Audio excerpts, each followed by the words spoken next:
Hello, hello, hello, everyone. How are you doing? Glad you're here. It is Saturday afternoon. I am here in my Brooklyn apartment, and we are going to have a great conversation about world events and politics. Now, let's do what we always do at the beginning of the lives.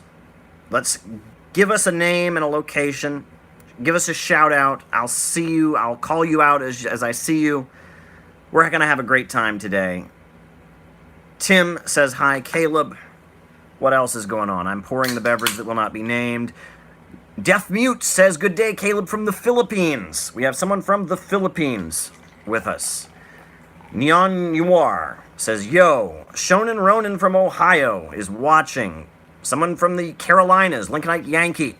Adam Jensen is here. Someone from Aleppo, Syria. Someone from Ireland. Someone from Austria, someone from Columbus, Ohio. Wow, someone from Vietnam, someone from Canada, someone from California, someone from Canada, someone from Austin, Texas. Good afternoon, Caleb. What have you been reading lately? Wow, well, I was going to do that later in the live, but I'll do that pretty soon. Someone from Glasgow, Scotland is with us. Welcome, friend from Glasgow. Someone from Australia who lives in Luxembourg is watching. Welcome, welcome, Katie. Kinky is watching. Welcome, welcome, Kinky. Wow, so much we can discuss. Pasta Bazooka, as always. Pasta Bazooka. I'm going to say it in a calm, dignified voice. Shouts from East Germany. Merseyside, UK, says Tim. That's where he's from. Stanley Stanlin is with us. Space Communist is with us. North Dakota, Xavier from North Dakota. Devon Spawn says Caleb rules. Well, I'd like to think that I rules, but you didn't tell me where you were from now, did you? Ivan Moss says Maupin Gang. Well, is it Gangnam Style? I'm not following the hippest things. Merseyside is in Liverpool, Rickety the Forky is telling me. Richie the Forky. Someone, Jacob Maxey from South Louisiana. Tommy Ferraz, Niagara Falls, Finger Astoids. I'm having a great time. No, this is not a t-shirt. This is what you call a Mandarin collar, right? We know the regular Western collar. Shout out to Ramiro Funes joining us from Los Angeles. We all know the regular collar on a shirt. What they call a Mandarin collar is this style. And it's, Chinese. They wear them in Iran. When I went to Iran, that's what everyone was wearing. And it was actually quite popular in the United States. And until the Second World War, people would wear Mandarin collars. I think it's very fashionable. I like Mandarin collars. So, yes, I have many Mandarin collared shirts. At my job now that I wear a tie most of the time, I don't wear Mandarin collared shirts. Occasionally I will. So as a result,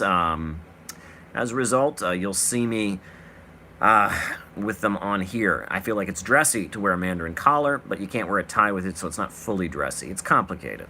But yes. So someone asked me what I was reading. And so I figured, why not start out the live this way, right? The book that I just finished reading is a book that has been recommended to me before, and I would encourage people to check it out. Can't endorse everything in here, but when we talk about divisions within the U.S. ruling class, this book, The Yankee and Cowboy War, Conspiracies from Dallas to Watergate by Carl Oglesby, is quite interesting, and he talks about a divide between the American ruling class, between the Eastern establishment of the Rockefellers, the Carnegies, and the DuPonts versus the cowboys. He refers to low-level capitalists, and the low-level capitalist that he points to as the key one is Howard Hughes.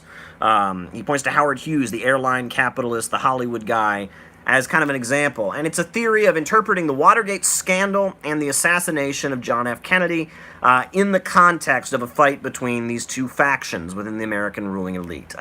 It's an interesting book. Can't endorse everything in here, but I got a lot out of reading it. So, you want to ask me what I'm reading? That's what I'm reading. I finished reading it this week. I'd been meaning to read it for a long time. Good information in there. I got something out of it. Thank you, Neon Noir, says Slava Stalin. Well, thank you very much, Neon Noir. I appreciate the super chat. I have not seen the movie about Howard Hughes, as Joe Howard is asking. Unfortunately, I haven't seen that movie. I'll have to go check it out, having read all about Howard Hughes in the Oglesby book. But yes, let's continue. Who else is on with us, right? Give us shout-outs from the area. If you haven't done it already, now is the time to tweet this out. Post a Twitter. Join Caleb Maupin. We're live. Great conversation going on here. Cut and paste the link on your Twitter. Make a Facebook status. Join Caleb Maupin. We're having a great time. Now is the time to hit the subscribe button if you haven't already done it. Hi from Ukraine, says reviews because I care. Well, there you go. If you haven't already done it, hit the subscribe button. If you have subscribed, be sure to click on that bell so you get notifications. I understand not everyone is getting notifications after pushing that button, so be sure that our high-tech overlords are not pulling a fast one on us and that you get involved in it. I know there's a lot of things people want to talk about. I see people already mentioning Deng Xiaoping, and that's an interesting topic because, you know, we just had a great class in New York City, and it'll be online very soon. Introduction to Socialism with Chinese Characteristics. I did not teach it. It was taught by a good friend of mine, Wenhong Yu, who is a lawyer and an attorney here in New York City. And he gave this great presentation. And it's going to be on the web shortly, like probably tomorrow. Just a matter of time. I mean, getting some final edits and getting it up on YouTube. Check it out. I learned a lot. I mean, in terms of what Socialism with Chinese Characteristics is about, it was extremely educational for me. And it was a great class, you know. I know there was one of the Shonen Ronin folks was there. You know, some of our local activist folks were there. You know, it was great. It was really great. My shout out to Nick. He was there. Who else was there? I mean, it was a great class. I learned a lot. Very educational stuff. And we have a video coming soon. 2.5-hour presentation, not a short presentation, because the topic of what Socialism with Chinese Characteristics is quite big. Shout out to Heidi Edelweiss. Shout out to Alfred Kaholic.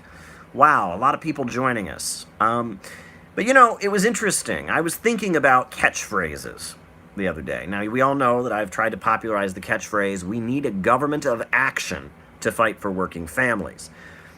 But it's not the only phrase I'd like to popularize. And for those of you who have already watched the class we did last week, what is scientific socialism? You'll know I began that class with the phrase, A does not equal A. And I'm thinking that that's a phrase we ought to popularize, because not only is it a statement of dialectical materialism and how the universe works, all that exists is matter, but that matter is constantly in motion. A does not equal A. The first A can never be the same as the second A. I'll draw it here for you, as I've done before. The first A can never be the same as the second A. A does not equal A, right? That's a good assessment of what is dialectical materialism. I know the psychopath Ayn Rand famously said A equals A, and she was wrong. A does not equal A, and that is the basis of understanding how the world really works. But it's also a good thing to keep in mind in life, right? People get into a bad situation in their life, and they think, oh my God, it's never going to get better, it's awful. Well, remember, A does not equal A. That first day is never going to be the same as the second day, and the first moment in your life is never going to be the same as the second moment. The world is constantly in flux. The world is constantly changing, and it's a good phrase to live by. It's a good phrase to have in your mind, you know, to keep the phrase A does not equal A, right? And that no two things in the universe are exactly alike. The world is constantly in motion and changing. It's a good thing to keep in your mind. It's a good phrase to hold on to. I think it's a very, very important thing. And I've gotten through situations in my life by remembering that A does not equal A, and that the world is constantly in flux. Shout out to JT24 who's joining us. So, keeping that in mind, keeping in mind that our basis is this understanding that A does not equal A, that all that exists in the universe is matter, but that matter is constantly in motion. Keeping that in mind, I know a lot of you were here last week, and you watched the live conversation we had last week. And we talked at the beginning of the live last week about the oil markets. And during that live, I pointed out the price of oil had gone down. It had significantly decreased. And that this was putting the U.S. economy into a little bit of a danger because these shale oil drillers, these frackers that are extracting oil and natural gas from below the shale of the United States, are already having trouble paying back their loans. And if the oil price continues to go down, if the price of natural gas continues to go down, they're going to be in a dangerous spot, and Wall Street is going to have a big problem because then the shale bubble will burst, and they won't pay back their loans, and it'll cause a huge financial catastrophe. And I talked about keeping an eye on the global oil markets because something might happen. Something might happen to trigger the oil prices to not continue to drop. And now, what do we have here? Oil markets. Oil markets post best weeks in 8 months. Best week in 8 months.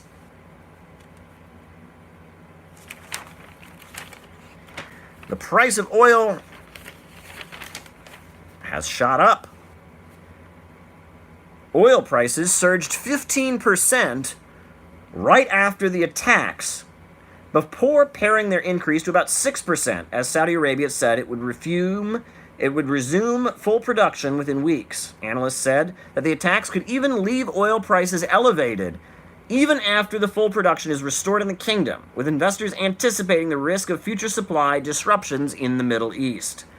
It's probably going to embolden U.S. oil producers to produce more.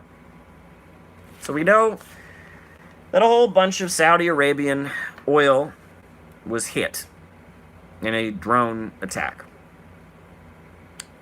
And the Houthi forces in Yemen said they did it. They took full responsibility. They said, we are responsible for hitting the oil fields. And we know the Saudis have now blamed the Islamic Republic of Iran. And they say that Iran is responsible for the attack, and the United States says sometimes that it believes the Saudis, and sometimes that it doesn't have any evidence and it's leaving it up to Saudi Arabia. When Mike Pompeo was in Saudi Arabia, he said Iran was to blame, didn't exactly have evidence. The Saudis won't name where the attack was launched from. They just say they know it is not the Houthis in Yemen because they don't have the capability. They won't say it was launched from Iran. They're just pointing to the fact that the wreckage of the missiles seems to have been Iranian-made. But what's happening? The oil prices are going through the roof. And that fear that the shale bubble could burst seems to have been abetted. And the United States was considering some kind of military response against Iran, but Trump has come out and said, no, we are just going to hit them with a sanction. We are going to hit the National Bank of Iran with the hardest sanction that they have ever endured. But there will not be a military response from the United States.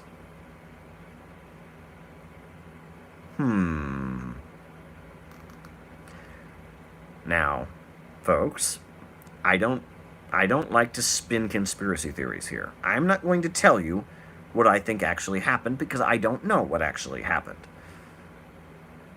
But even based on what I just told you, the Houthis saying they did it, the Saudis say that they didn't do it, they couldn't have done it. Iran says they didn't do it, the Saudis say Iran must have done it, but will not say where the strike was launched from. The USA says it believes Saudi Arabia, and then in other statements they say, well, actually, we don't have any evidence, we just kind of believe Saudi Arabia. We can't get a straight answer from Trump about who's responsible. Yeah, there's something going on here, folks, that ain't right. Did Iran do it? Did the Houthis do it? They say they did. What's going on here, folks? You know, conspiracy theories used to be a thing that, it was like there was this official story that the entire media went along with, and then the people who didn't agree with it were conspiracy theorists. But now, with things like the death of Jeffrey Epstein, it's getting to be weird. It's getting to be almost like, which conspiracy theory do you believe? Yeah, do you know what I'm saying, folks? It's starting to get to the point where things that were once considered conspiracy theories are pretty common. And when events take place, it's almost like instead of getting an official story, we get competing conspiracy theories. Um, if you look at this attack on the Saudi oil production facility, is it a conspiracy theory to say the Houthis did it? Well, they said they did it. The official story from the Houthis is that they did it. But the Saudis, the official story from the Saudis is that Iran did it. So is it a conspiracy theory to say that Iran didn't do it? Any way you come at this, is it a conspiracy theory to say that the USA knows who did it? Is it a conspiracy theory to say, I mean, any way you look at it, any interpretation of these events, any projection, any narrative trying to explain what actually happened is contradictory to somebody's official story. The Iranians say they didn't do it. The Saudis say the Iranians did it. The Houthis say that they did it. The Iranians say the Houthis didn't, or no, the Saudis say that the Houthis didn't do it. The USA says it believes Saudi Arabia and that it had evidence. Well, now it doesn't have evidence. Any interpretation is a conspiracy theory. There's about 3 official stories there. There are 3 versions of the official story. Which one do you believe?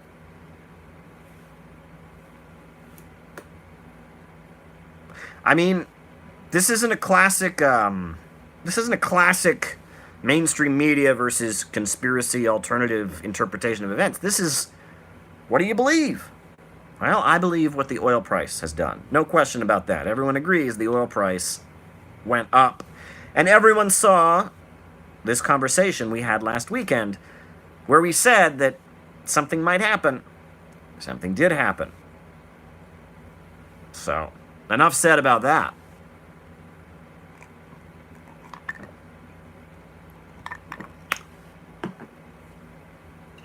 Now, folks,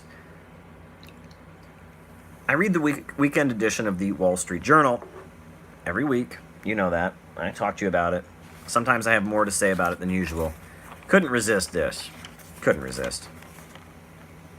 Apple aims to halt China sale slide? Yeah.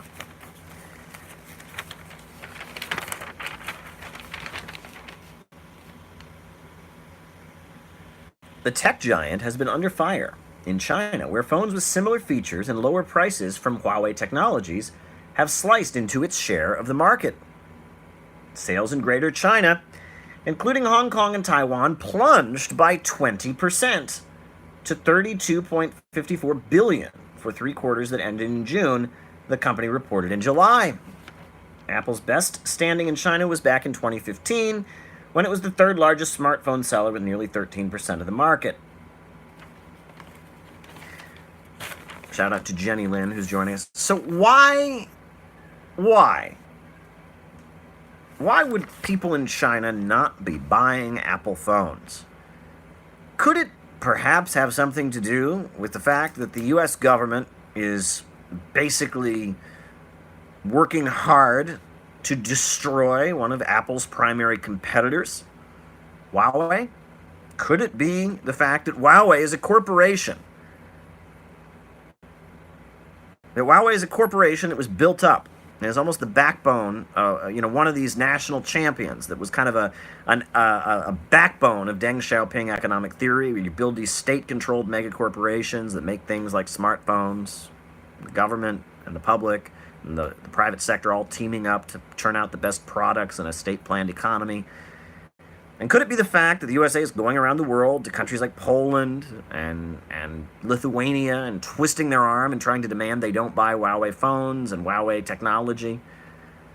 Could it be perhaps that Chinese people take this personally and don't like to see the U.S. government going out of its way to try and put one of their national champion corporations out of business? Now, here's an even crazier idea. Maybe Huawei makes a better phone than Apple. Now, I know that's heresy. That couldn't possibly be it. I mean, you read this article, it's like, why is Apple phones not selling so well in China? What could possibly be going on? There's not some big geopolitical conflict going on. There's not some big trade war. It's so bizarre. Context, folks. Context is everything. And when context is missing in American media, oh boy, oh boy, oh boy, oh boy, oh boy. So I just couldn't resist that. And I want to talk about Julian Assange. So Julian Assange, you know, he was sentenced. He was taken out of the Ecuadorian embassy. He was sentenced for, you know, fleeing from his warrant to appear in British court. He served his sentence for that. He got a pretty harsh penalty for that. He served his sentence for that, but he's still in jail. And he's still in jail now because they say he's a flight risk, because they want Julian Assange to be extradited to the United States. And so, because he's a flight risk pending extradition, they're keeping him in jail. Julian Assange hasn't killed anyone. Julian Assange has not even leaked any classified information. All Julian Assange has done is make public classified information that was given to him by other people, by leakers. He's a publisher. Now, the charge against him in U.S. court that they want to extradite him for is conspiracy to commit computer intrusion. And they're alleging that in some kind of internet conversation with Chelsea Manning, he worked with her to try and crack a password. I mean, the man's already been hauled up for years in an embassy. Now he's done serious, jail time in Britain, harsh circumstances. Now they won't even let him out, and they're talking about extraditing him to the United States. Very scary situation. Very, very scary situation, folks. And it bothers me to see that mainstream media has just forgotten about Julian Assange. Julian who? What? We forgot about it. I mean, it's disturbing. It's very, very, very disturbing. And the implications of the Julian Assange case, legally speaking, are not small. Because Julian Assange is not a U.S. citizen. Julian Assange is not a person in government. He's not someone who had access to classified information and leaked it. That's a crime, right? You violate your security clearance, whatever. That's a crime. Julian Assange is a publisher. Julian Assange is a publisher. He's a publisher. Somebody gave something to him, and he published it. Now, if you're a newspaper, someone gives you some information, how in the world are you supposed to know if it's classified or not? I mean, how would you know, right? Someone, hey, a source tells you some piece of information. Someone calls you up and say, hey, I just saw, the USA is moving troops to this place. Maybe it's classified, maybe it's not. Right? You don't know that. So you say it. And the implication of the case seems to be that they could jail you for revealing classified information that was given to you by someone else. I can see this leading to a situation. If you think about the legal implications of that, this could very easily lead to a situation where before you publish an article, you call up the government. Hey, government, someone gave me this information. Are we allowed to say this? Think about it. For freedom of the press, the implications are pretty big. Can you imagine? Right? You have to check to make sure something's not classified before you publish it. And of course, you call up, hey, I just got a big scandalous piece of information about the U.S. military killing some people. That's not classified, is it? It is now. I mean, come on. You can't function this way. The implications for free press are quite massive.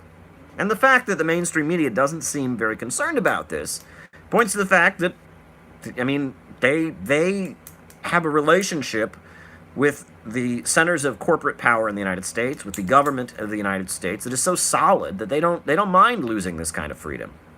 I mean, to see the way MSNBC and Fox and all of them really, they've talked about it a little bit, but they're not too concerned about the Assange case, because at the end of the day, they're part of the apparatus. It's disturbing. The implications here are for alternative media, for media that's bold and challenges and asks questions that won't be asked. It's not for people that reinforce the status quo. And so you can kind of see, like a knife, dividing the sheep from the goats, so to speak. Those that care about Julian Assange, those that don't. If you don't care about Julian Assange, you don't care about Julian Assange. It's kind of disturbing. I think it's very disturbing, and I'm following the Julian Assange case. I have my eyes on it. It's a very disturbing situation. And what will happen? Will he be extradited to the United States? The chances are he will, but, that's not necessarily how things always work, right? And who knows what's going on. It took a long time to get him out of that Ecuadorian embassy, I'll tell you that much, out of the consulate. So we don't know really what's going on. And, the way the government apparatus works, different intel agencies, different governments, different forces that would like to get their hands on him, different legal arguments, different concerns. There's a lot of questions here, so there's no way to know for sure what's going to happen. A does not equal A. A does not equal A, and we don't know what will happen next.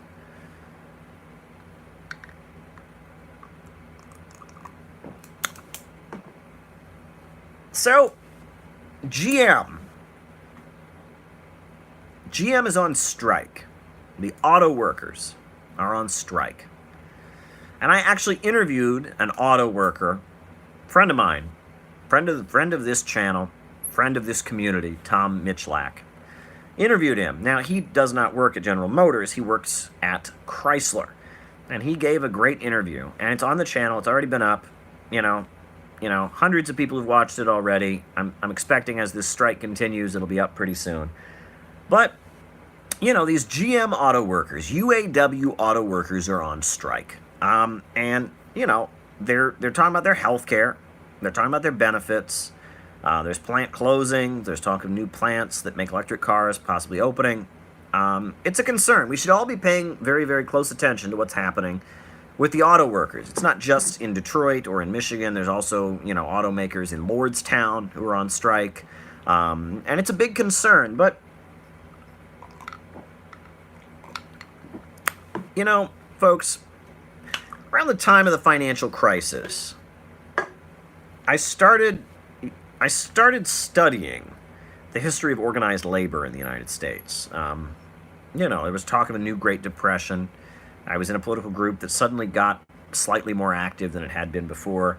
And so I did a lot of reading. And, a lot of what I read was about the auto workers. There was someone I worked with who worked at an auto plant that closed down. And I read a few books on the history of organized labor in the unions. One of these great books, this is a great book. Roger Kieran wrote The Communist Party and the Auto Workers Unions. This is a really, really good book. The Communist Party and the Auto Workers Unions by Roger Kieran. You can see I had to sticker it back together because I read it so much. Talks about long before the UAW, in the 20s even, the efforts by the Communist Party to try and organize auto workers into labor unions. Very big, up until the 1950s, when the UAW actually banned communists from the auto workers unions. This is a very, very thorough study. Roger Kieran, he also wrote a very good book on the history of the fall of the Soviet Union called Socialism Betrayed. But this book, the Communist Party and the Auto Workers Union, is very, very good, and I recommend it. And if you really just want an introduction to the history of the labor movement in the United States, and, you really ought to read this book, Labor's Untold Story. And this book, you'll see there, look at the logo on this book, UE. This is actually a book published by the United Electrical Workers Union, the UE. And it's like their manual. They give it to all their members to tell them what they're about as a labor union. And it's a beautiful, beautiful book, Labor's Untold Story. And it is an untold story because people don't seem to realize, it's funny. I'm from Ohio. I had grandparents, and, I would talk to my grandparents, and I remember when I was a kid, and I didn't, I was interested in communism, I was interested in politics, but I didn't ever, until I was, late high school, early college, I never thought to ask, but they would talk about the strikes. The strikes. At one time in the United States, organized labor was a very, very big deal. Truck drivers and meat packers and auto workers and steel workers going out there and fighting for their rights and having picket lines and doing very, very militant, radical things was part of everyday life in the United States. At one point, militant labor organizing was part of America. It was part of what it meant to be an American. Was you knew about people on strike, you knew about, unions, you knew about guys getting rough, you knew about the class struggle.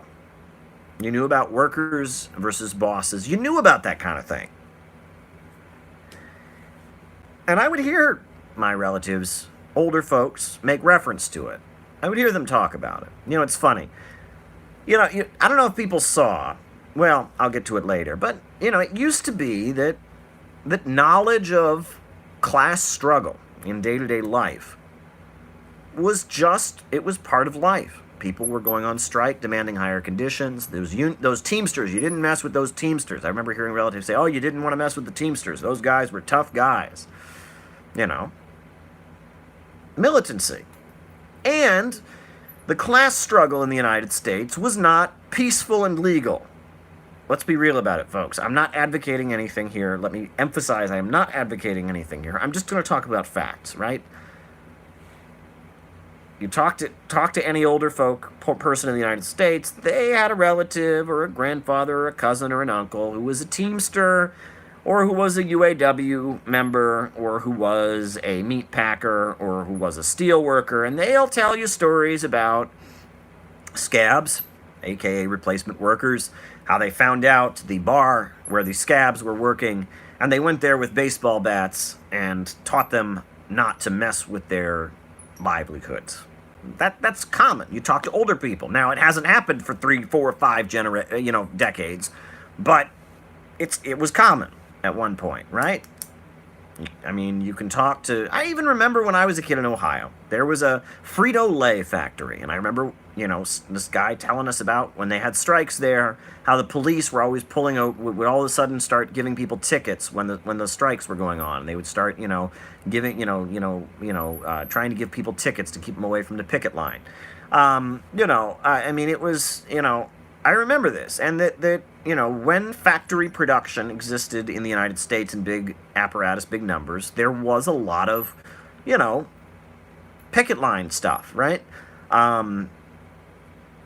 And, people being tough and people scuffling. And it's funny. Nowadays, let's speak hypothetically. Let's say one of these UAW workers on the picket line, somebody was trying to cross the picket line, some replacement worker or scab was trying to cross the picket line, and a UAW worker, a father with kids, with a wife and kids, punches him and gets arrested. What would the response be? Well, the response of his union would be to immediately denounce him and say, wow, we do not promote assaults and lawless activity. The union would denounce him. His wife and kids would say, oh my God, our father's a thug. He's a violent criminal, and they would just be ashamed to be associated with him.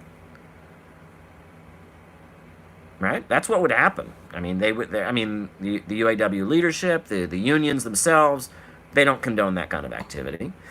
And the community itself doesn't condone that kind of activity. That would be completely unacceptable. If some auto worker in Michigan or Ohio threw a punch on the picket line, his family members, his union leadership would say, oh my gosh, they would be ashamed of his behavior. However, 40 years ago, that was not the case. 40 years ago, if, you'd been in Detroit, you'd been in Ohio, you'd been in Kentucky, you'd been in one of these places, and somebody threw a punch on the picket line and got arrested for it, all of his union brothers would pile into the court hearing. That's our brother. Wow. Not only was he standing with his brothers, but he threw a punch for us. And his wife and kids would think, wow, our father loves us so much that he's risking going to jail just to make sure that he can get, the money, can get a decent pay enough to take care of his kids. The attitude, the community attitude, not just toward unions, but toward labor militancy, toward people roughing it up on the picket line, was a lot different.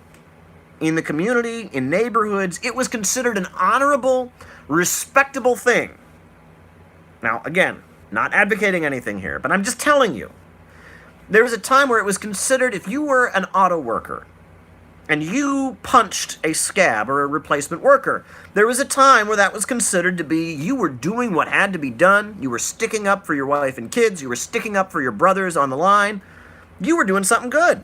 Now, the attitude is completely different. Completely different attitude. And people want to talk about, okay, well, that organized labor has just been weakened in the United States. That's part of it. That's part of what's going on. You're right. Organized labor has been weakened in the United States. There's no question about that. But there's another factor here, which is that, in a lot of ways, our culture in the United States and in a lot of Western countries has changed. I mean, there's a lot less violence in everyday life, for one. People don't get into fistfights on the street. You talk to older folks, they'll tell you about, I used to hang out with anti-war activists, older, hippie kind of anti-war activists, people who'd been activists in the 70s. And they would talk about how when there'd be a peace rally against the Vietnam War, right-wingers would come and fight. And they would fight back. And there would be scuffles between the anti-war protesters and the pro-war protesters. And no one ever got arrested and no one called the police because it was considered dishonorable to do so. It was like an honor code, right? We don't call the police, right? If the pro-war guys called the police, that meant they were wimps. They weren't tough. And if the anti-war guys called the police, they were working with the man and they were working with the establishment. And so in New York City, in Chicago, in Cleveland, if there was an anti-war rally, some pro-war people came, they'd throw a couple punches, the anti-war people would throw a couple punches, and everyone would just kind of go home, and that was that. Nowadays, people go to jail for that kind of thing. And the laws haven't really changed either. The laws haven't changed. It was illegal in the 50s and 60s and 70s to assault someone. It was illegal. But the attitude of society toward it has changed. There's a lot less violence in everyday life. And that's interesting to me.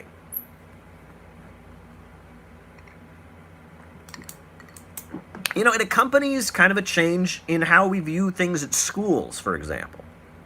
When I was a kid, I've said this on lives before, I will confess that as an 8th grader, I did get into a fist fight at school and was suspended from school. I hope I haven't lessened your all's opinion of me. I hope you don't think I'm a ruffian and a thug. But a long time ago, when I was a student in Ohio, in 8th grade, I got into a fist fight, And that was kind of, I was suspended from school for it. It was just kind of, it happened. I was definitely not the only kid at my school to have gotten into a fist fight. It happened. That kind of thing happened among high school, junior high aged young men. That was just kind of, it happened, right? But, things started changing. And I was in a very remote rural part of the United States. Things had already changed in a lot of parts, but they were gradually changing, right? After the Columbine massacre of 1999, that massacre was widely blamed in the public consciousness on bullying, interestingly enough, right? 1999, horrendous massacre in the United States. These two young men, I don't even remember, Dylan something, and I don't even remember Eric Harris, I think. Well, anyway, whatever. These two murderers showed up at their high school and killed a bunch of their classmates. 1999. And it was all over the media after that happened that these young men had been members of something called the Trench Coat Mafia, and that they had been victims of bullying, and that they were shooting those who had bullied them. And we learned later, and you can look in this, I mean, even CNN and others have done a story about, everything you thought you knew about Columbine was wrong. Number one, they were not bullied. They were not bullied. In fact, one of the murderers was himself a bully. So they were not bullied. They were not responding to bullying, number one. Number two, they were not part of a trenchcoat mafia. There was a group of kids at the school who called themselves the Trenchcoat Mafia, but the only time that these two shooters had ever been wearing trench coats was on the day that they committed their murder. Right? And that was to cover up their weapons. So there was no Trenchcoat Mafia, and these two guys were not victims of bullying. And they did not listen to Marilyn Manson's rock and roll music. They didn't. They apparently liked a German band called Rammstein, but they did not listen to Marilyn Manson.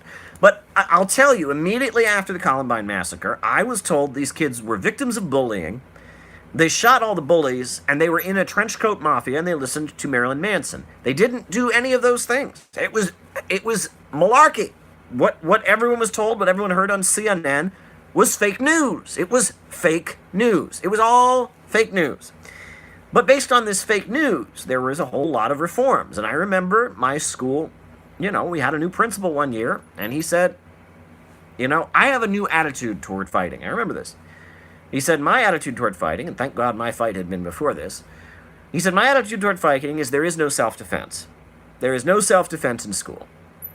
Right? If you fight, if you throw a punch at this school, you've committed assault, and you're out for 2 weeks. And that's how most schools do it nowadays, right? A bully punches you, you put your arms up and scream, teacher, help me, the bully just punched me. That's all you can do. Children are being taught, that used to be the whole thing. It's like we've all seen the TV shows, right, about bullying, right? And there's the kid and the father or big brother figure teaches them to fight back, and he finally fights the bully. It's the client.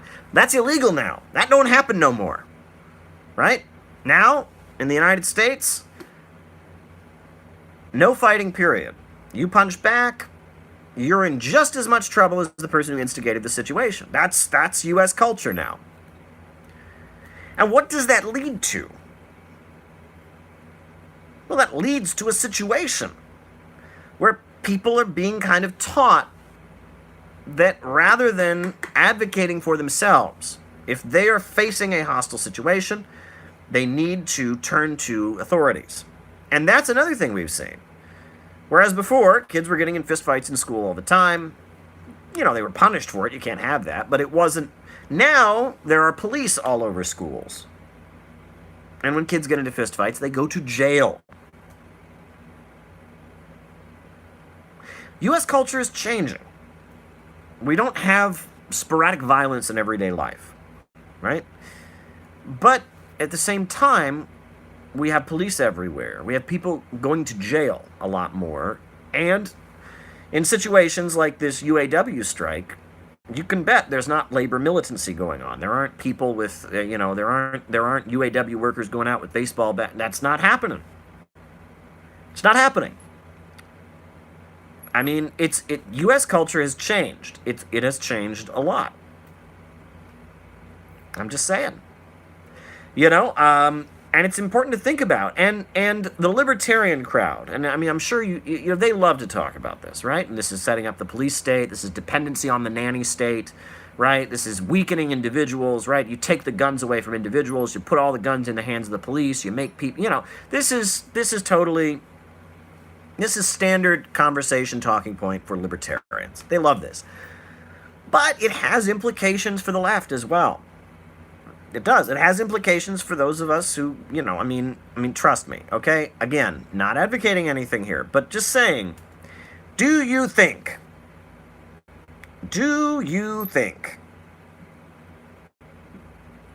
that we in the United States would have ever had the good-paying jobs in the UAW if somebody hadn't thrown a punch?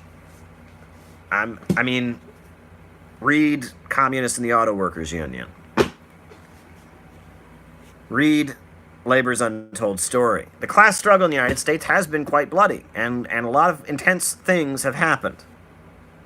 I think it was the Spartacist League, that weird Trotskyite sect. They had a bumper sticker. It had a picture of a baseball bat, and it said, "When labor plays hardball, workers win."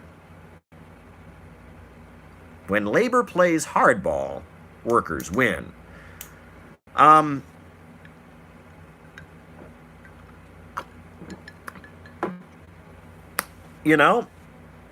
These things happen, and it's weird.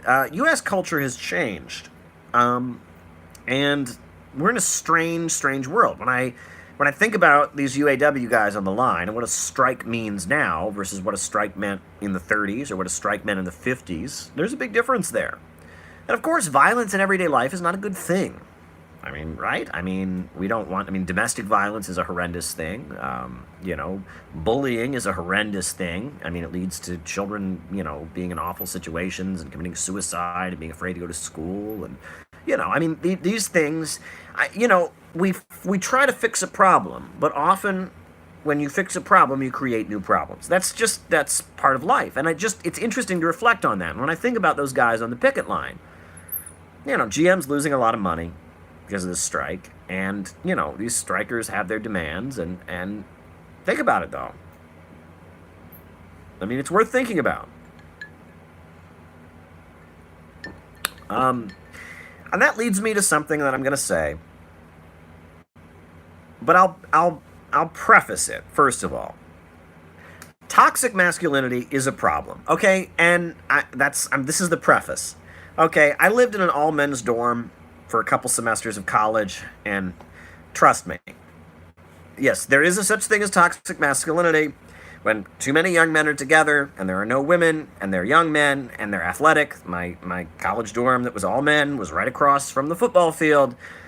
Yes, there is a such thing as toxic masculinity, and yes, toxic masculinity can be a problem. I remember I toured another college. I think it was Cleveland State University's. We were touring the dorms. And they said, we have women's dorms and we have mixed dorms. And I asked, why don't you have all men's dorms? And they said, because we don't like the furniture being broken.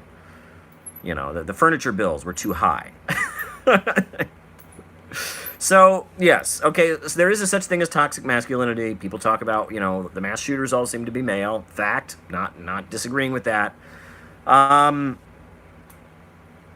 However, masculinity is not a problem. And I'm going to get flack for saying that.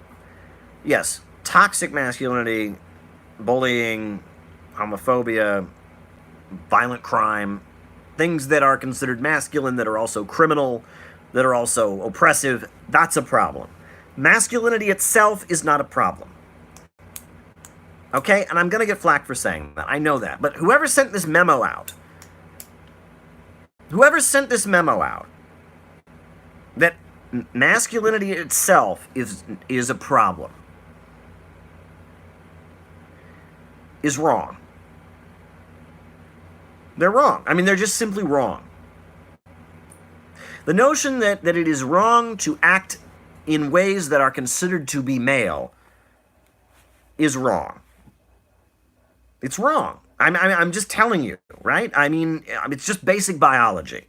Okay? In order to create a baby, you need a sperm and an egg, right? You need masculinity to exist in some form.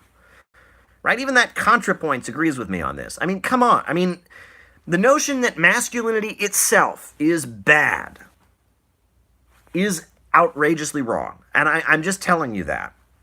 I'm telling you the fact, the notion that masculinity in and of itself, not toxic masculinity, not bullying, not sexism, not discrimination, not homophobia, no, but the notion that masculinity is wrong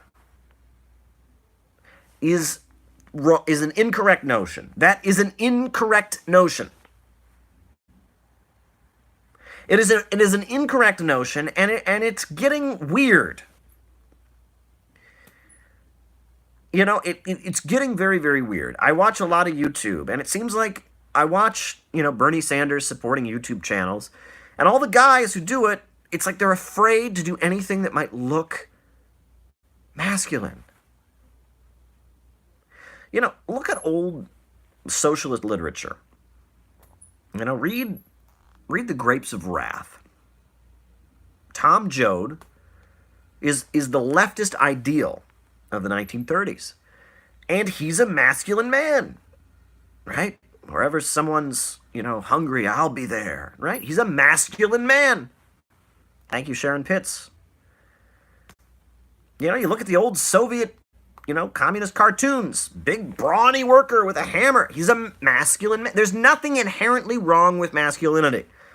There are things that are masculine that are wrong. Sure, I'll give you that. But this notion that left-wing people should not be masculine, that if you are left-wing, you should act as effeminate as possible, that's not true. Now, another thing I will point out is that what is masculinity? What is masculinity? That's a good question. Culturally, it's very different. Great example, right? I'm from Ohio. In Ohio, where I grew up, it's considered to be rather effeminate to be concerned about how you dress. And so when I first moved to New York City, I did not pay any attention to how I dressed because I didn't want people, I was brought up, don't pay attention to your clothes. When I came to New York City, in New York City, it is very possible to be a very masculine man and to be very concerned about one's physical appearance. It's a cultural difference. Another example, right? The Mormons, right? Look at those Mormon guys. You ever knock on your door, those Mormon guys, I would like to get you a copy of the Book of Mormon. They think they're very masculine, right? I mean, and it's a very patriarchal, the father is the head of the household. It's a very conservative male religion, traditional gender roles, but they're all combing their hair to get it perfectly nice. They're all smiling all the time. They're all really well learned about their religion. They're things that in some cultures within the USA are considered to be quite effeminate. Right? I mean, if you look at the way the Mormons are, the way Mormon men act, where they always smile, right? The way that they comb their hair constantly, and their hair is always slicked back and looking really nice. The way that they don't swear and the way Mormon men conduct themselves, in the culture I grew up in Ohio, that would be considered to be very feminine. But for them, it's very masculine. I mean, masculinity, what it means to act male, is different wherever you go in the world. You go to Asia, their idea of what being masculine is like is different. You go to the Middle East, their notion of masculine is different. In Europe, it's different. What does it mean to be masculine? There's no clear answer to that. And maybe some of the way we understand masculinity needs to be changed. That I'll give you. Right? There's a lot of things about the culture that are problematic. But this notion that masculinity itself is the problem is wrong. It's just wrong, number one, and it's a dead end. Because as long as the human race exists, there are going to be masculine men. There are going to be males. There are going to be XY chromosomes. And this notion on the left that, well, men are the problem, people acting male are the problem, I'm telling you, folks, it's wrong and it's a dead end, right? Criticize sexism, sure. Criticize bullying, sure. Criticize toxic masculinity. Criticize, athletic culture. Criticize bullying. But this notion that masculinity itself is the problem is wrong. Forgive me. And I'm sure, I've offended a bunch of people, and I'm at the point where I don't care. If I was trying to win an award for being the most in line with the progressive liberal party line, I would have been living my life completely differently. I'm here to tell you what I think. I'm here to tell you the facts. I am here to, give you a perspective, and I'm just telling you how I see it. I'm telling you how I see it, right? So there you go.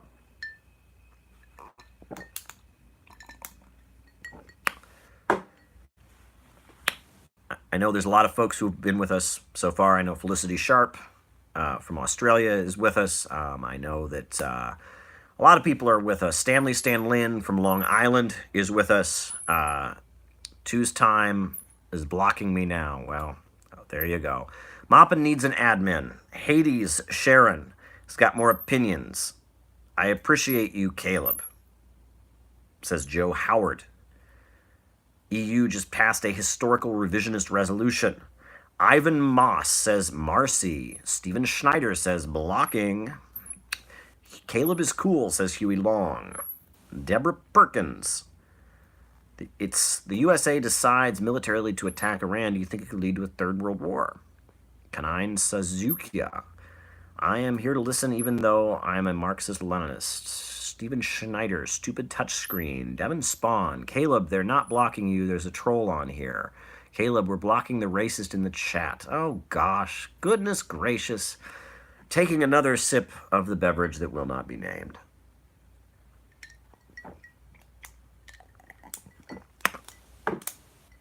Well, folks, you know, that brings me to another point. I wanted to make. Because, again, you read different things. You look at the Wall Street Journal.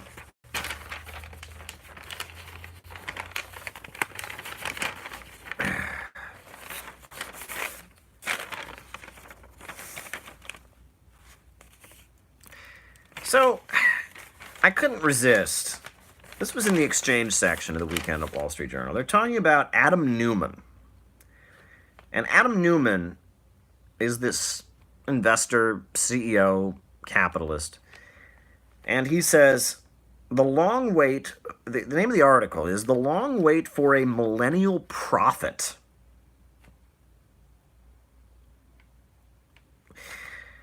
And it goes on to say, it's about this CEO fellow.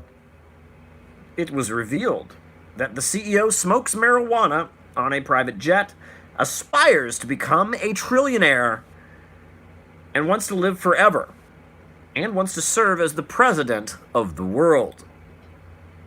The 40-year-old Mr. Neumann is by all accounts an exceptional salesman. For about a decade, the business community has been bracing for the arrival of what can best be described as a millennial prophet. At the time when young, brash, visionary CEOs have disrupted nearly everything, it seems only logical that one of them will solve the biggest challenge in the world, reinventing work itself. It goes on to compare him to Henry Ford. Oh, Lordy, I do declare. A CEO who smokes marijuana on his airplane and wants to be, quote, president of the world and wants to be a trillionaire. That's who we should all be turning to as our millennial prophet. But, hey, another article stands out in the Wall Street Journal. Same section. Therapist or coach. The lines are blurring. Talks about how life coaches are a new thing in the United States. People are turning to life coaches, right? A therapist, you talk about your feelings and become more mentally healthy, but a life coach, has rules and goals and consequences. It's almost like an authority figure, like a football coach, except for your life. Someone to say, go, go, go, and I'm disappointed in you. Interesting.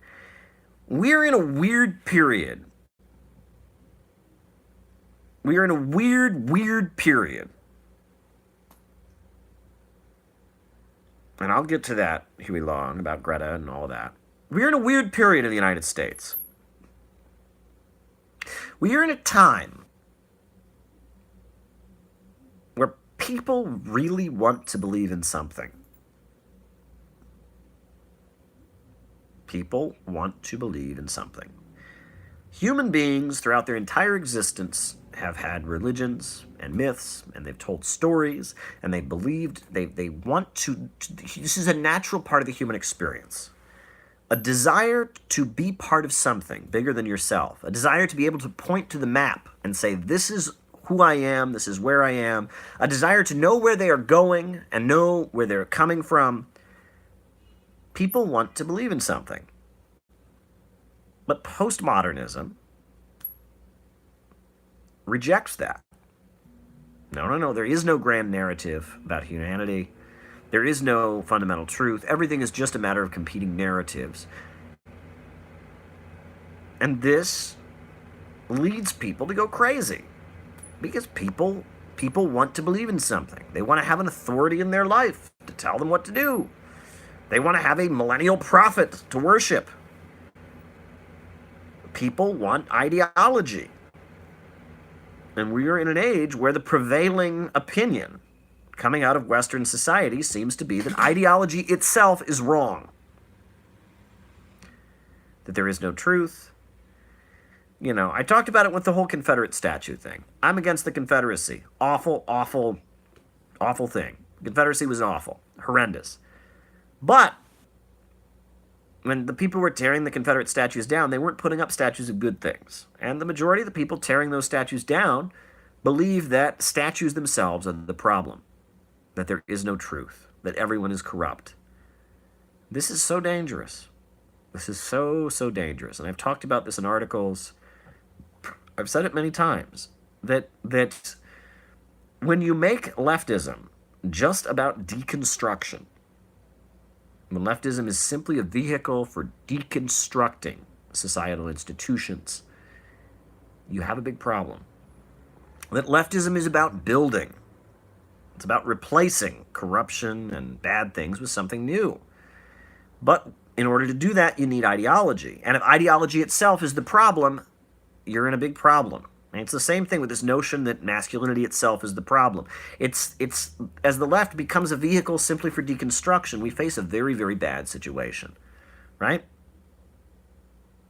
And in my book, City Builders and Vandals in Our Age, I talk about this. And I thought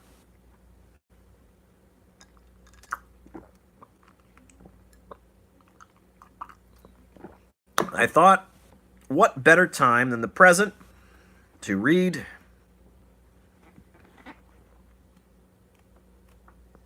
the section from my book where I talk about this.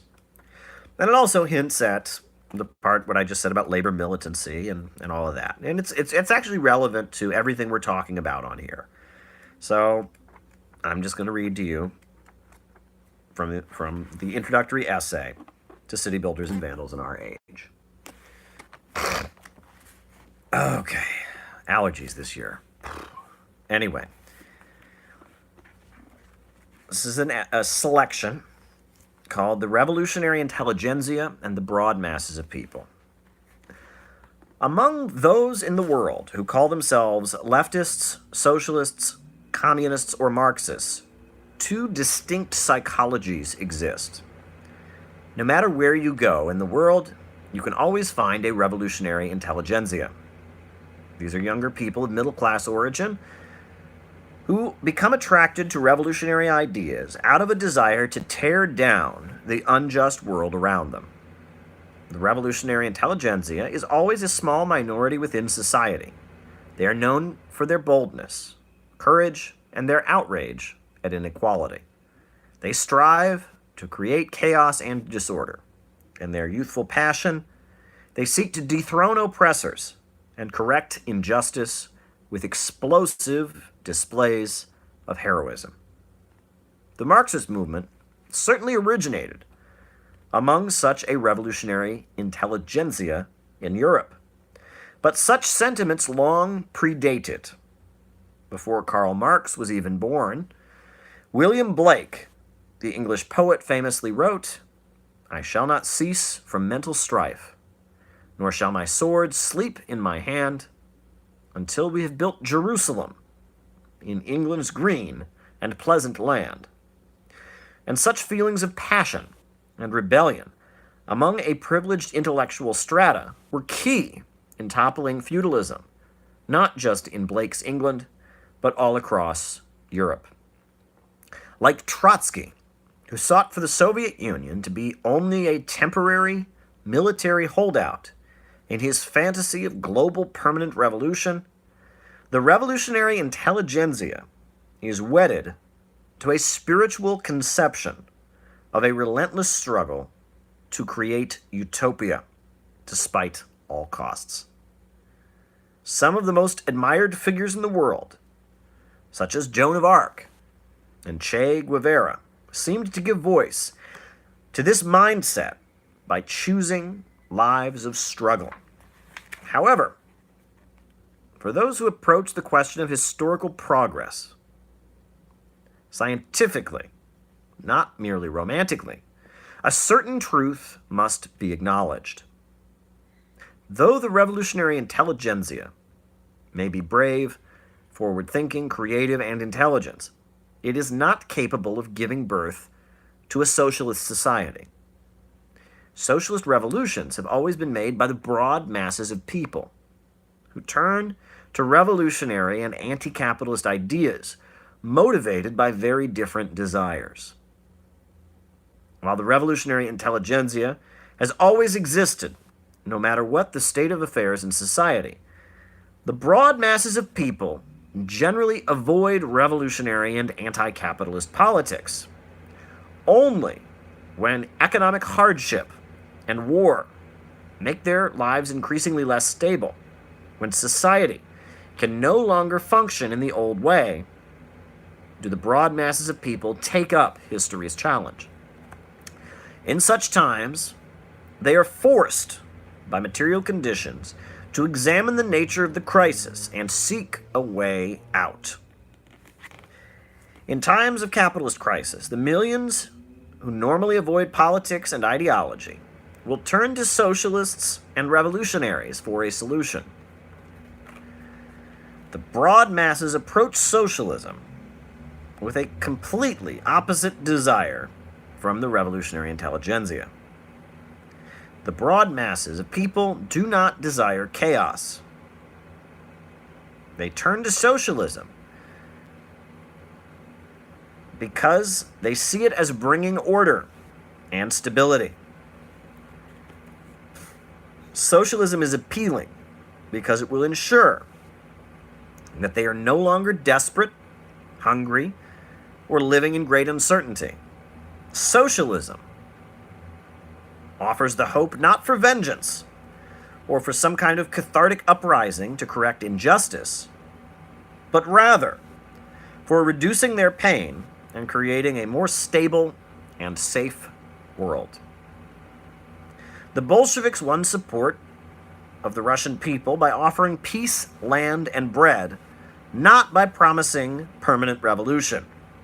Immediately following the revolution, Lenin insisted that a treaty withdrawing from the war be signed in order to keep the trust of the masses, who had support of the Bolsheviks due to their anti-war platform.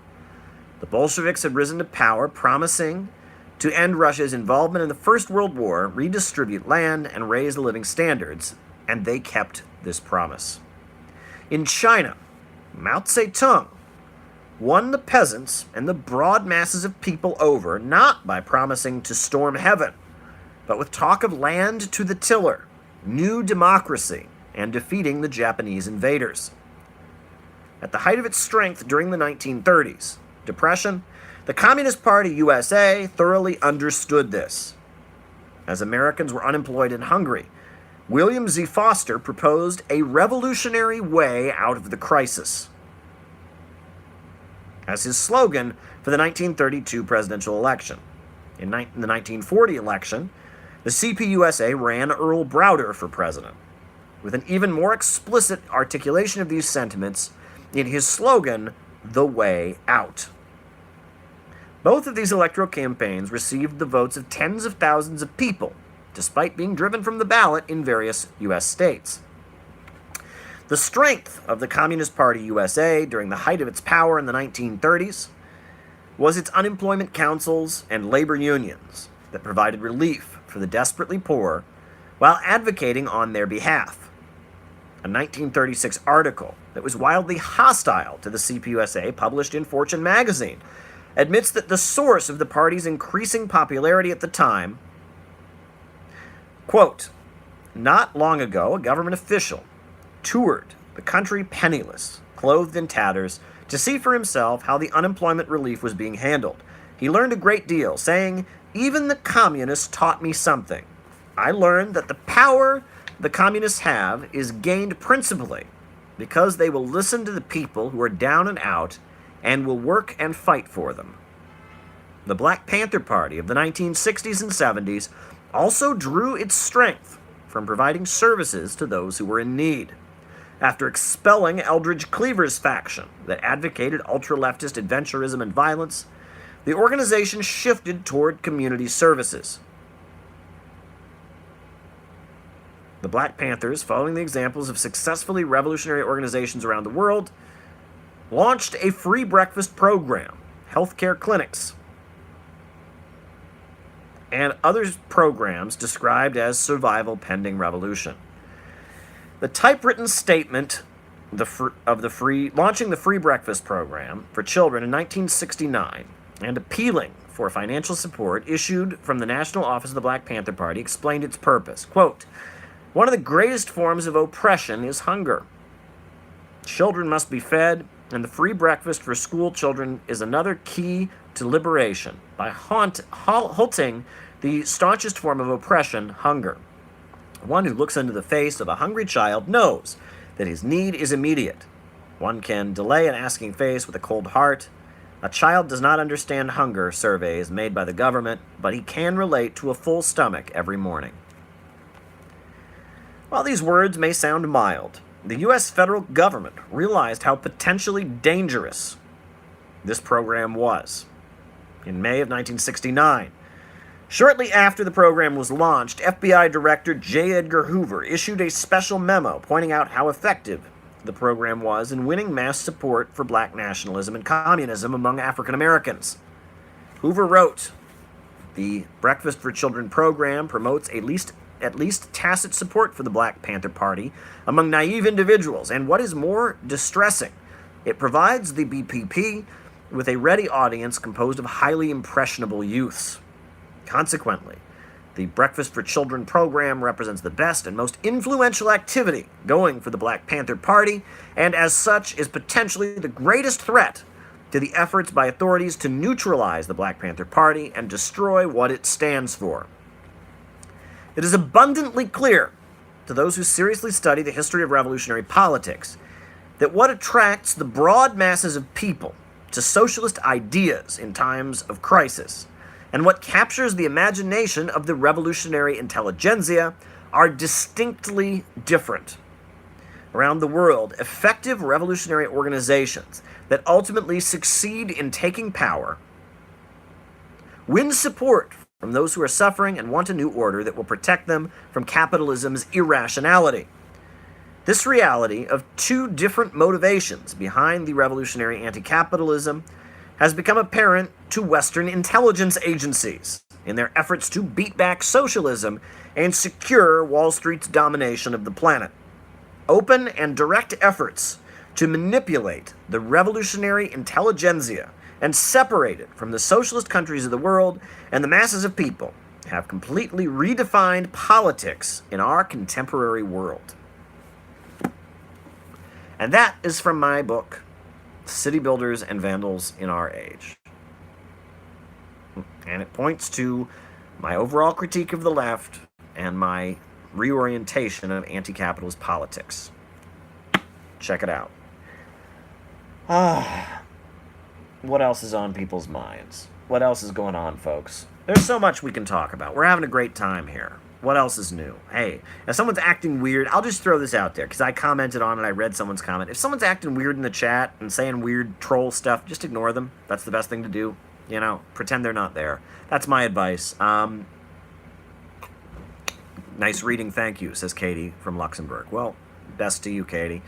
But yes, folks, you know, I really do think that, you know, that U.S. culture has changed a lot, and there's a lot less violence in everyday life. There's a lot less militancy on the picket line, on the one hand, but on the other hand, ultra-left adventurism and this desire to be a heroic revolutionary on the part of the middle class is also a deviation. And we're entering a new age. I mean, things are changing. You know, one book, I thought I had a copy of it, but I didn't have it, is the book Brother Bill McKay. And it's the biography of Bill McKay, who was the Scottish-born Communist Party labor organizer who effectively unionized the United Auto Workers Union in Ford. He effectively organized Henry Ford's motor company. You can read about it. Brother Bill McKay. It's a great book about him, written by Philip Bonosky, who was a Communist Party writer. A very good book. It was published in the 50s. Very, very good biography of Bill McKay. Very good book, very beautifully written. I recommend it. But folks, they wanted me to talk about Extinction Rebellion and the climate march and all of that. Well, folks, when it comes to the issue of climate change, as anyone who's familiar with this live knows, as I said in my recent class, and I posted that selection, I, on the one hand, believe in climate change. Climate change is real. On the other hand, however, I think that the answer to climate change is historical progress and science, and advancing the means of production and getting beyond fossil fuels And so I urge people to be a little cautious, okay? Some people I know, a lot of people I know, are blindly praising the climate change stuff. And I don't agree with that, right? It's being promoted from the top. I mean, it's basically institutionalized. The climate strike in the USA was basically a government-sponsored activity. I mean, the kids were basically led out of school by their teachers for it. So on the one hand, I urge people to not act like this is some glorious revolution. On the other hand, though, I want people to be cautious. You know, climate change is a reality, and people being concerned about climate change is also a big concern. I mean, people being concerned about it is not a bad thing. However, the answer is historical progress. I think there's a divide, as I've said many times before, between big oil and little oil. Big oil believes in climate change and wants to write the laws around it. Little oil denies climate change. Well, we need to get off of all oil. This Malthusian solution to climate change. The idea is, well, because of climate change, we all need to be poorer. We all need to live in greater conditions of poverty. We all need to not have so much stuff. I don't buy that. Anti-consumerism, all that kind of thing. The notion that poverty is the solution, that historical progress has gone too far, I don't buy that. And that's the prevailing attitude among those who believe in climate change. I do believe in climate change, but I say the answer is historical progress. The answer is sustainable development. The answer is new fuel shortages. It bothers me, folks, that those who believe in climate change think alternative energy just means solar panels and windmills. I mean, solar panels are good, windmills are good, but they're not a higher caliber of energy. We need a higher caliber of energy. We need fusion energy. We need nuclear power. We need to get off of fossil fuels, folks, and we need power that is bigger. I mean, we need to start going into outer space, right? We need to talk about, space exploration and the moon. I mean, we need to go beyond our current energy sources that are not sustainable. Fossil fuels is not sustainable. It's not, it's causing climate change. It's causing all kinds of problems. So we got to go beyond that. We can't go backward. And just saying that the solution is, windmills and solar panels. I mean, windmills and solar panels are fine. I mean, there's no reason to oppose such things, but they're not the solution. They can be part of the solution, perhaps, but we should never be going backwards. Never should we be going backwards. That's my attitude towards these things. But what else is new, folks? What else is on people's minds?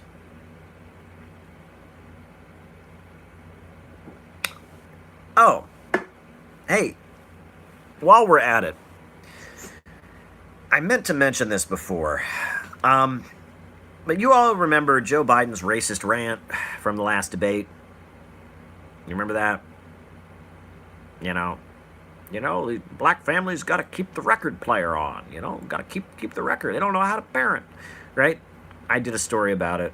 Very outrageous. People were not happy with it. So it seems like in order to gain more popularity, he thinks this will help him among African Americans. The Joe Biden community campaign began promoting this story about corn pop. Did people see that? This really awkward story about when Joe Biden used to be a lifeguard and there was this bad dude named Corn Pop who ran with some bad boys and they had straight razors and he got a chain and they fought in the parking lot. I mean, yeah. Oh boy. Oh boy. Oh boy. I'm wondering what's going to happen with this election, folks. I mean, Andrew Yang, he's still in the race. I'm hoping that Kamala Harris is not a factor. I'm hoping that she doesn't rise. I think she's the most dangerous of all of them. Bernie Sanders is still in the race, but I'm almost wondering if the establishment is starting to come around to Elizabeth Warren, because she seems to be, based on what I'm hearing, it seems like they're starting to put into people's heads that Elizabeth Warren is just like Bernie Sanders, which she's not. It seems to me like they're starting to talk Warren now. That a lot of the voices in the Democratic Party that maybe we're pushing Kamala or maybe we're pushing Joe Biden. Joe Biden's looking old and insensitive and senile and, getting into fights in parking lots and making racially inappropriate comments.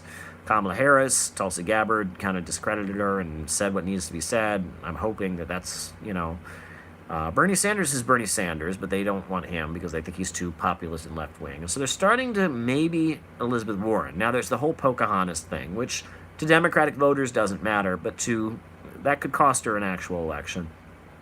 I remember in 2012. You remember 2012 when Elizabeth Warren gave her speech at the Democratic National Convention and said, "Corporations are not people." And everyone thought, oh my God, this is such a profound statement, and Occupy Wall Street won, and it was just like the stupidest thing. It was weird. It was very, very weird. Very, very weird. Everyone except the U.S. Supreme Court knows that corporations are not people. Right? U.S. law says corporations are people. Money equals speech. And that's become Citizens United. That was like an obsession. It still is an obsession of liberals. But, I couldn't understand how all these people felt so validated. Like, when she said that, it was such a climactic moment of her speech. It was so amazing. I was just, really?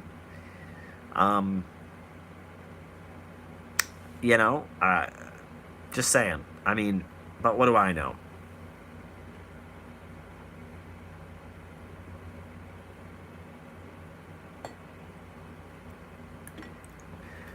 I'm looking at the comments. People are still talking about corn pop and Joe Biden. Someone pointed out to me, a good friend of mine pointed out to me that it sounds almost like a story that you'd hear from the Grandpa Simpson. I remember the days when corn pop was messing people up. I had to get a bike chain, and it's just it was weird. And there's some people who think, well, maybe Joe Biden is, maybe this is like some kind of grand strategy. Like he's trying to get the nomination, but he's gonna like fake Trump out to think he's senile.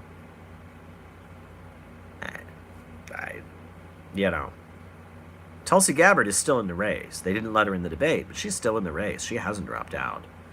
And she still maintains some very big support, which I think is interesting. But yes, this class we did this week, you're going to love it. My friend Wen Hong Yu, I learned a lot. He gave a lot of background about Confucianism, about Taoism, about Deng Xiaoping. He talked about how policies are implemented in China. I really learned a lot from the class. I really did. It was really great. I really had a great time. I really did. I would really recommend it. I would really recommend it, folks. But yes, what else is on folks' minds here? The UN week is coming up, right? United Nations, the big week at the end of the General Assembly. So we're going to keep our eye on that. Trump will be giving a talk, and other global leaders will be speaking at the UN. It's going to be quite interesting. So I'll, of course, be having my eye on that, being here in New York City.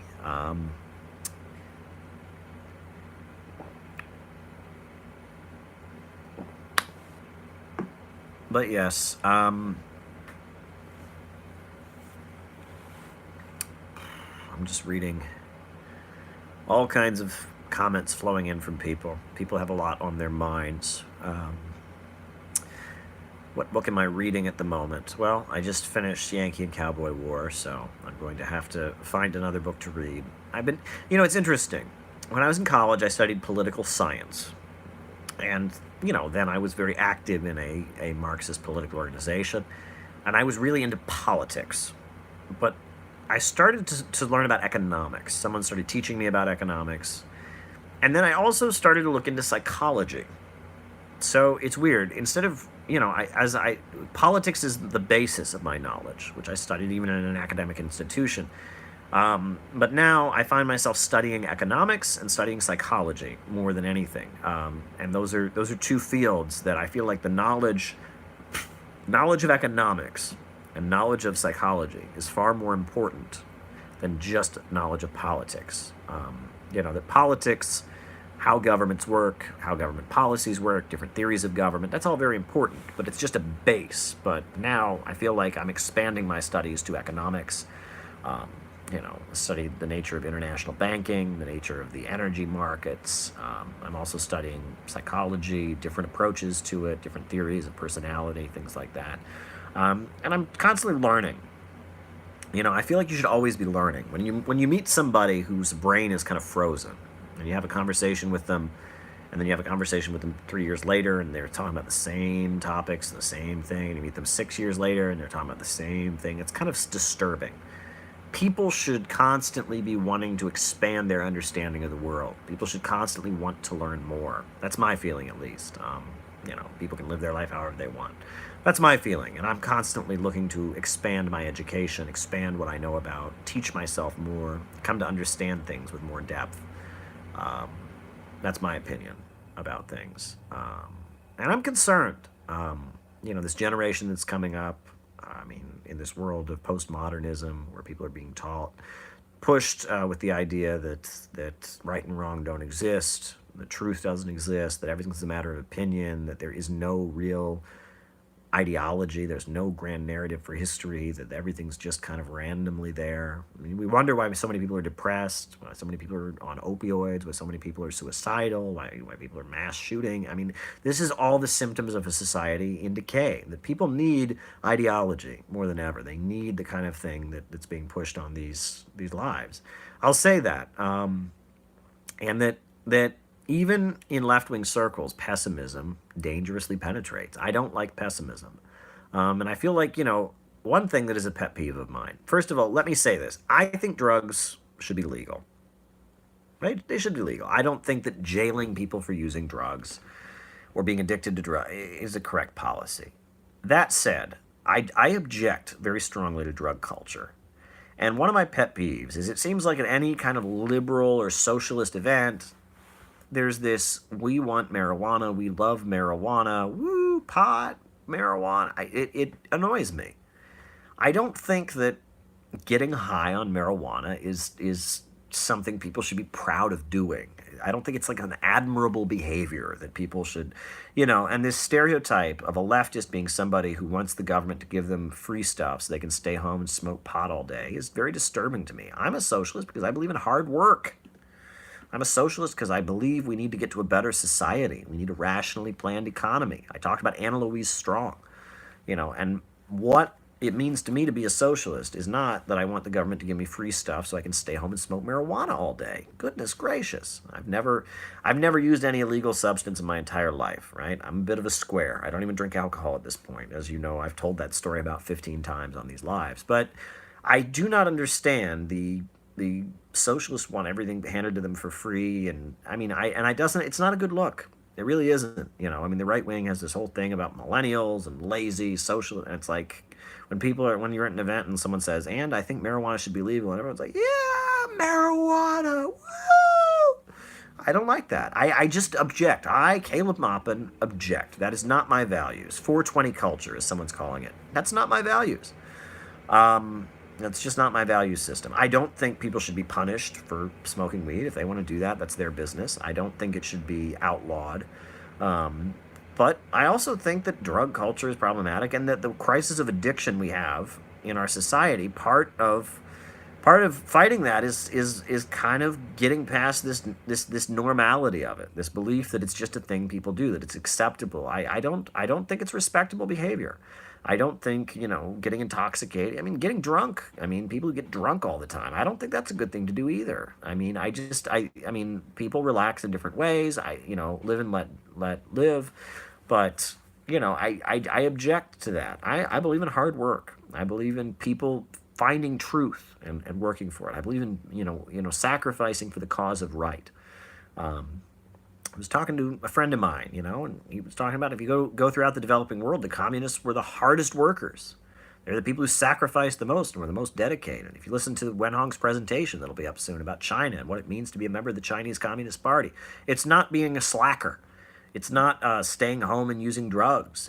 It's quite different than that. But that's my perspective. I know someone called me a fascist the other day because I believe in hard work.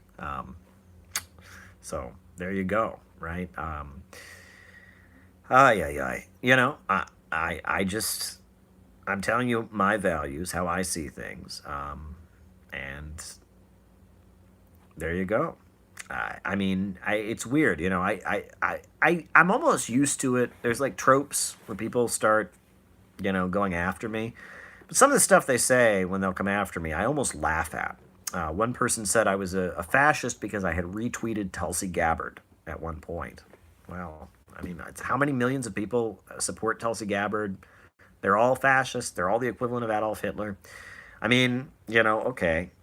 Somebody said I was a fascist. This is my favorite. It was brought to my attention. This person who was dumping on me on social media. I couldn't see it because they had blocked me. But it was brought to my attention that someone attacked me because one of the URLs of my blog has the number 88 in it. And that proves that I'm actually pretending to be a socialist and I'm a Nazi. Seriously. That was this person's argument. Screenshots exist. Right? That a URL on my blog, which was the 88th post, somehow proved that I'm a Nazi.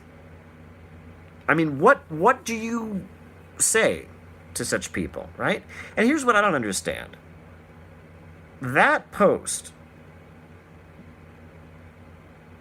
should immediately discredit that person. That's very laughable when you hear that. It's laughable. But the fact that the person would even go there should then discredit other things they might say that might not be as laughable. Because you have to put that in context. Right? This is where these people go. Somebody mentioned ContraPoints. So let's talk about that. Now, I'll watch the stuff, popular YouTube channel, whatever. I don't agree with a lot of it. Some of it I find to be interesting. I thought her video on incels was interesting. A lot of her video is stuff about the transgender movement I've never even heard of. I don't understand. I don't touch that issue. I don't go there. It's an issue I just don't know enough about and I just don't talk about. But one of her videos I vehemently disagreed with. And it was like her how to spot a fascist video.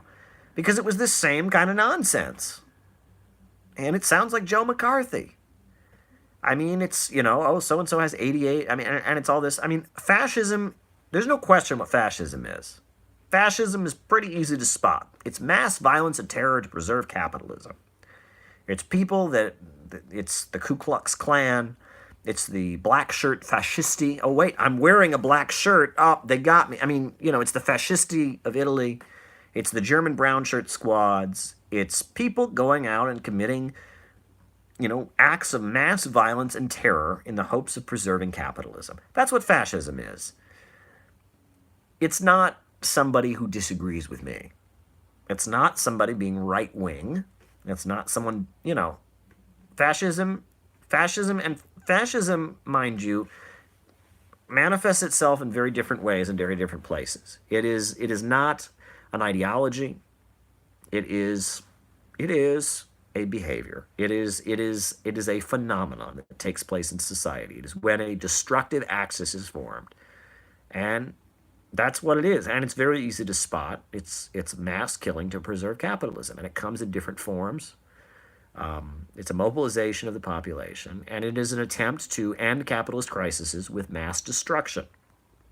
Basically, okay, in capitalism, the capitalist crisis, you have a crisis of overproduction. There's all kinds of food. There's, that people are still hungry. There's all kinds of houses. That's a capitalist crisis of overproduction. The socialists and progressive forces say, hey, the banks, factories, and industries should become hands of the people. We need a planned economy. The fascist forces say, oh, we need to start downsizing the population and beating down sections of the population, right? And it's a form of Bonapartist terror. It's a mobilization of the population to try and preserve capitalism with mass violence and terror and suppression and beating down of sections of the population in the hopes of saving capitalism. And it happens in many different places under many different names. And sometimes the rhetoric of people espousing Fascism can sound differently and all of that. Fascism is fascism. That's what it is. Fascism is fascism. And fascism is not people who disagree with me. And to be a Marxist or a socialist or a communist doesn't just mean you're against fascism. Right? That's what these people think. They think that they just go around calling everyone fascist, therefore they're a communist. No, they're not. They're not. You know. So just because you can call people fascist doesn't make you a revolutionary. Doesn't mean you're doing what's best for the world. And that's my opinion. And that people can be wrong and not be fascist. If everyone who disagreed with me was a fascist, and this is getting silly. And the fact that these people have they've got this McCarthyist, like, did they, move their hands in a certain way? Did they say this? And I will tell you, folks, so I made a video a few years back. Why don't we talk about this? Where I talked about the word tanky and what it means and why I'm considered to be a tanky. So the other day, I've noticed that video got a lot of views. So the other day, I searched the word tanky on the internet. And you should see how many articles I found by somebody saying, oh my God, there are these people that think, the Soviet Union was good, and why are they allowed in left-wing circles? Oh, people who watch RT, oh my God. And there's all these liberals that want tankies to be banned from left-wing circles. In Britain, in the United States, it's a really common thing. And part of the narrative of banning tankies, of the witch hunt against tankies among social democrats and liberals, is the same, that they're all fascists, right? Doesn't matter that Stalin, the original tanky, defeated Hitler. It doesn't matter, right? And they play this game. They play this game where if you're a leftist and you defend actually existing socialism, and you actually, you act with strength, and you don't jump on the bandwagon of postmodern liberalism, then you're a tanky and you need to be banned, right? And the witch hunt against tankies is driven by this fascist hysteria. This, oh my God, everyone's a fascist. Everyone's a secret fascist. There's a secret fascist conspiracy inside the government. No. And this is dangerous, and it's basically trying to make discourse. They're trying to make it against the rules to be an anti-imperialist, and in order to do that, they're creating this hysteria about fascists and tankies, right? Fascists are real, but fascists have no interest in Marxism and communism, right? They just don't. Fascism is a movement intended to destroy communism and Marxism. Taking anti-imperialist positions on Syria does not make you a fascist. Are there people on the far right who take anti-imperialist positions? Sure, right? There's a lot of leftists that have long been critical of Israel. There are a lot of people on the right who are critical of Israel.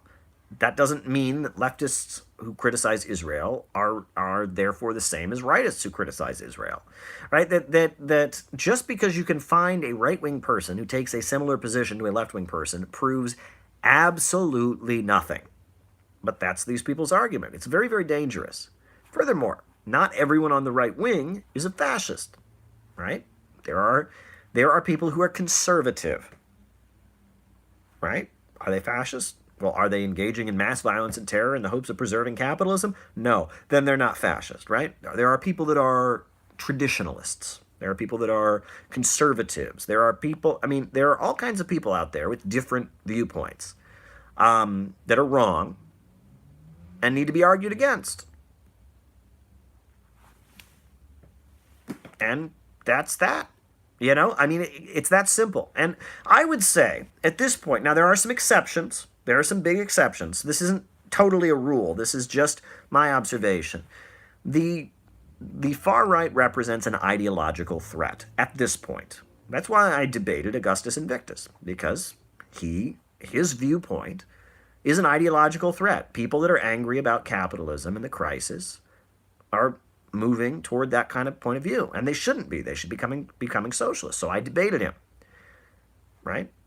Donald Trump, he's the president. He's administering the capitalist state in a certain way, but there are a lot of right-wing voices, Ben Shapiro, all of that are an ideological threat. They are putting out incorrect ideas. They're putting out incorrect ideas. So it is necessary for those who have correct ideas to refute those ideas. But if you create an atmosphere of hysteria,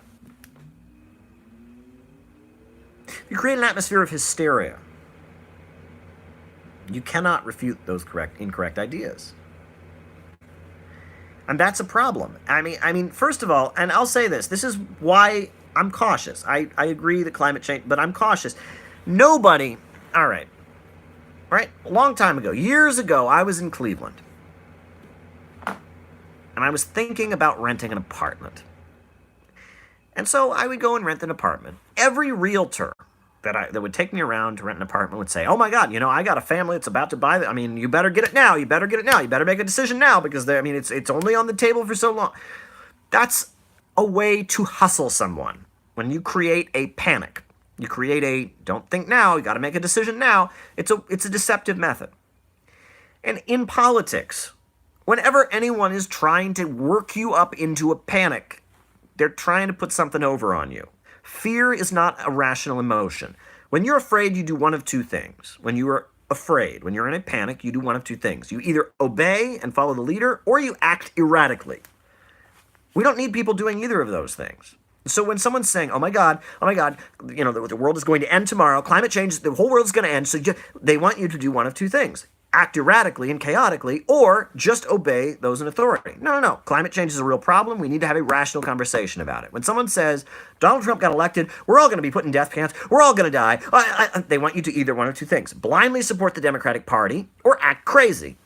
None of those things are the answer. Donald Trump is a problem. I'm disturbed by his presidency. He's done a lot of bad things. We need to have a rational conversation about what to do about it. But if you create a hysteria, that is a way to manipulate people. It is a classic salesman, manipulator, con man, demagogue. It is a manipulation. People do not think rationally when they are terrified. They don't. People do not think rationally when they're terrified. People do not think rationally when they're panicking. They don't. And I'm urging people to not fall for the politics of panic. Don't fall for it. That's my advice. And so, climate hysteria, I'm suspicious of. They did a similar thing in the 70s and 80s with nuclear war. Talk to any old leftist, right? You got to vote for the Democrats. If Ronald Reagan gets elected, it's going to be World War III. The whole world's going to explode. It's going to be nuked. Don't make demands on the... No, God, if Reagan, he's got to push the button, it's going to be nuclear. It's not going to be nuclear. Nuclear war didn't happen. Nuclear war didn't happen, right? So I'm always suspicious of anyone trying to get me into a panic to push their political agenda. You should be too. There are people on the left that do it. There's people on the right that do it. I'm suspicious of it. And I see this, everyone's secretly a fascist. I see that, fascists have infiltrated the government. I see that. I really, really see that as a way of trying to put something over on us. So I urge you to think rationally. Don't get drawn into hysteria. But what else is on people's minds? I'll go for a little while longer here. We're having a good time. We're talking. What else is on people's minds? What else is new? What else do people want to talk about?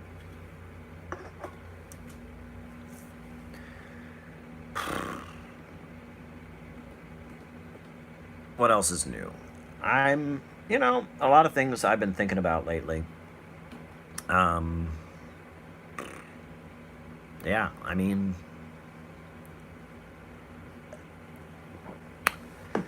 someone says I should start a podcast. This is a podcast, isn't it? I don't get the difference. Should I just rip the audio files and put this on SoundCloud? Is that what people think I should do? What's one Marxist work that you haven't read yet that you want to read soon? Well, that's an interesting question. I've read a lot of Marxist works. I actually have. I don't have it on my bookshelf anymore, but I have a Lenin set, interestingly. and it's in boxes. I don't know what to do with it. You know, New York City apartment space is rather limited, and it's missing like 7 volumes, but the big over 40 volume Lenin set. And I used to do that. I used to get on the train every day, and I'd have a volume of Lenin, and I would read it. You know, and you know, I've read a lot of Marxism stuff.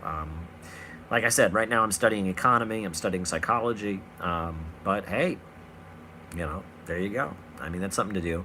Now, someone mentioned taking calls. I would love to do that. I don't know how that works. If we could start on this community taking calls where people called in or like, hey, Caleb, what about, you know, that would be fun. I don't know how that works, but if you know how taking calls on YouTube works, I think that would make this a great conversation. Someone also mentioned that it might be a good idea to have like a co-host, you know, occasional co-host. I mean, you know, some of the regulars who come on here, Ramiro, George, Brent, you know, but it might be fun to start taking calls, like a landline hooked up, Ramiro said. Yeah, I'd like to do calls. That's something I'd like to do. So maybe at some point I'll figure out how to start taking calls on this community. I think that would be a great thing to do. But yeah, someone's saying that's risky. I'll just hang up on him, you know, what the heck.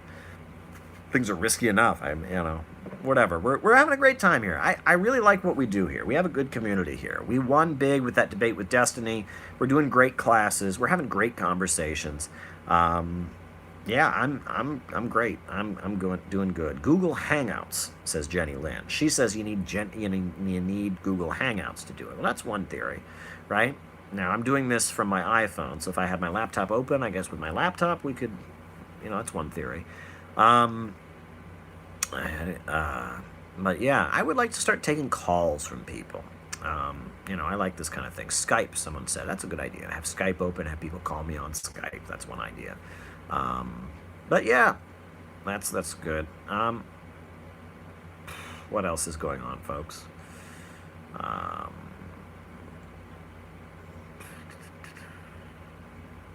Yeah, folks, I'm having a great time. But I urge you all to, again, think rationally when it comes to the political world. Examine issues like climate change and think in a rational way. Always think of historical progress. Don't forget the importance of ideology. Learn the history of the class struggle in the United States. If you haven't subscribed, now's the time to subscribe. Now's the time to, you know, hey, spread this out. A lot of people watch this afterwards, and that's cool too. I noticed that there's like 1,000 people that watch this after it's already happened, so good for them. Great. But listen, folks, it's been fun. So I'm going to end this live the way I've ended a few recently, by reciting one of the last statements of Mao Zedong. Ever since World War II, U.S. imperialism and its followers have continuously launched wars of aggression. But the people of various countries have been continuously waging revolutionary wars to defeat their aggression. While the danger of a new world war still exists, and the people of all countries must get prepared, revolution is the main trend in the world today. We need a government of action to fight for working families. A does not equal A. It's always fun to hang out with you guys. Happy Saturday. Hope everything goes well. Stay strong. And I am out.